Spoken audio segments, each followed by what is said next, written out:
good. We'll move to the tight ends now. I need a tight ends. I need Dudes to throw out his bit. He's got a big tight end reveal here. Yeah. All right. Well, first, all right, that's fine. First, we'll get to everyone's first tight end on the board. It's Brock Bowers. I think the question is, people said he's not just a tight end. Oh, I would personally match Brock Bowers. You guys, everyone wants to give the Chargers a wide receiver. I think Brock Bowers. I think the Chargers trade with the Vikings, and Brock Bowers at 11 makes all the sense in the world. You get Brock Bowers, and you get an offensive lineman. If this team just turned it into a Jim Harbaugh. If only you just did a mock draft, you could have done that. If only. Yes, if only. However, I wanted the Chargers to have 2 offensive linemen. And plus, who knows, Brady, maybe the Jets would take him at 10. Oh! He did just take a visit there.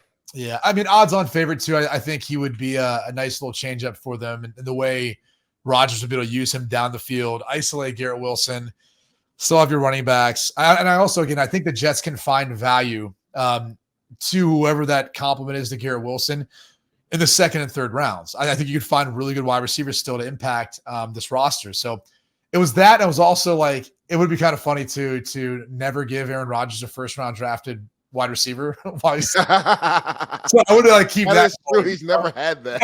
Everyone keeps like, oh yeah, like you're going to draft the wide receiver. It's like, no, they're not. He's going to go to a different team. They're going to give him a pass catcher, just not a wide receiver. It'd be funny to see that tradition continue.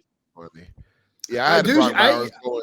I actually like this move, dude. Brock Bowers to the Broncos. I almost had that in my mock earlier. That makes it actually, I mean, you got the offensive guru and Sean Payton. It's going to be way too high to take a quarterback. You go probably best player available if Brock Bowers is still there. They have so many holes on that offense and team. Period. Why not get an explosive playmaker? They already traded away Jerry Jeudy. He could use a tight end that could stretch the middle of the field and then use him in so many different ways. We saw the way that he used. I'm having a brain fire. What's my man in New Orleans, the tight end? Jimmy Graham. Not Taysom Hill. Taysom Hill, yeah. The way he's been able to use him in multiple different ways, I think he could do the same thing with Brock Bowers. By the way, if he hadn't given Taysom Hill such a ridiculous contract, he would have already traded for him. I feel very confident. He did give him a nice deal. Dudes, your number 2 tight end. This is the bombshell that Brady referenced. Ben Sinnott. It is. When you watch the tape and we talk about the NFL position flexibility, Ben Sinnott can do it all. He could be the H-back. He could be the traditional tight end. You can move him outside. He was the key focal point of that Kansas State offense, and teams still couldn't stop him, right? I look at that Mizzou game, and Mizzou had a really good defense. A lot of those guys, probably like 8 of those guys are going to get drafted in this year's draft from Mizzou, and he still had a hell of a game against them. I paired him to the Cardinals, right? When you look at Drew Perzig, who came from the Kevin Stefanski tree, right? They like those 2 tight end sets.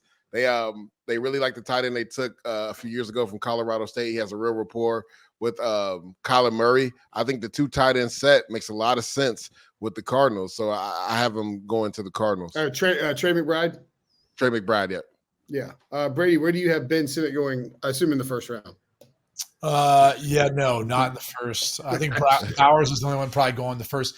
Yeah, I wouldn't be shocked if someone didn't view Jatavian Sanders as the second best, only because I think he's a legit issue for teams in the passing game. Now his run blocking is exactly. They would describe it as he's a willing blocker. I think it's I don't even think willing is a word you would use. I don't think of a more willing blocker, but I think if like the Giants, for example, if Waller doesn't decide to come back, which there's something going on there, could be an interesting fit there later on in the draft. But I've got him going to New England. I just think Sinnott, like he fits what they're going to ask him to do, which is a variety of things. I think when you look at what Alex Van Pelt did with some of the tight ends in Cleveland, very similar, I think, what they're going to try to do in New England as well. So I could see him going to the New England Patriots. He'd be a solid fit for that style of play. All right. Cade Stover? I like him. I got. Go ahead. Where you got him? I got him going to the Commanders. Ooh, They need a tight end, a guy that is a willing blocker. He can also be an H-back as well, and then also a guy that can stretch the middle of the field. Could be, if they do take Jaden Daniels, his best friend over the middle of the field. I think Logan Thomas, they already released him, so they need a tight end to come in. I think Cade Stover in the 3rd or 4th round makes a lot of sense to the Commanders. Man, I didn't say that one, but I liked it. I like Cade Stover in a lot of places because I think he's just like a football player, and he's like the type of guy you need on your team. Very like George Kittle's kind of the comp, I think. So I've got him going to Cleveland. They don't have really many holes in the roster at all. And you're probably saying, they've got David Njoku. Well, David Njoku, you flex out as a wide receiver. Yep. Stover can do some of that stuff. He's not as dynamic as Njoku, but he can be your wide tight end, put your hand in the dirt, and go fight his tail off for you in the running game. So I would love to see him stay in the state of Ohio and go to the Cleveland Browns and then watch that offense cook. Plus, unlike the other several hundred people in this draft, he's a football player.